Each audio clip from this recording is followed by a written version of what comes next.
What's the darkest secret someone has kept from you? I had a friend who came back from Afghanistan with pretty bad PTSD. He became a heavy drinker and would often get blackout drunk.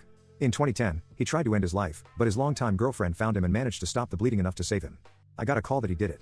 He ended his life after a bonfire party where everyone was drinking. His girlfriend heard a shot and found him bleeding out in the bathroom. He shot himself in the stomach.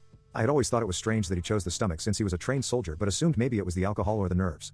He was still conscious when paramedics arrived, and he told them point blank he was tired of living in constant pain and just wanted it over. He pleaded with the medics to just let him die. His girlfriend ended her own life.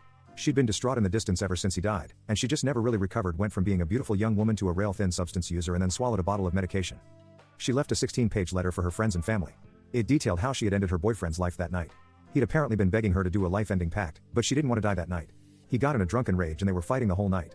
He grabbed his firearm and locked himself in the bathroom, threatening to do it. She talked him into letting her in by saying she was ready to die as well. She claimed she went in there hoping to talk him down yet again. But something about the look in his eyes changed her mind. He was the love of her life and she just snapped.